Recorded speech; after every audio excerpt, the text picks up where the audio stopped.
ready to transform your blocky world into a modded masterpiece. First, head over to CurseForge, the central hub for all things Minecraft mods. You can find the link in the description below. Once you're on the site, download the CurseForge app. This handy program simplifies the entire mod installation process.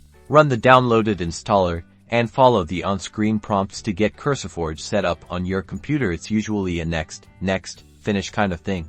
Open the CurseForge app and select Minecraft. You might need to confirm your Minecraft installation folder. Now, click Create Custom Profile. This will allow you to create a mod pack for a specific version of Minecraft. Give your profile a name, select your preferred Minecraft version, and most importantly, choose Forge as your mod loader.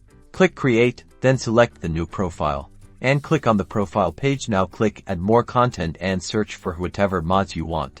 Browse through the available mods or use the search bar to find specific ones you're interested in. When you find a mod you like, simply click the Install button.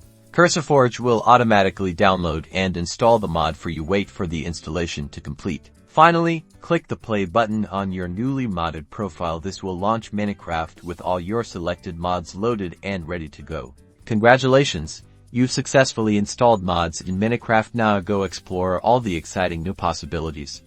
Don't forget to like and subscribe for more Minecraft tips and tutorials.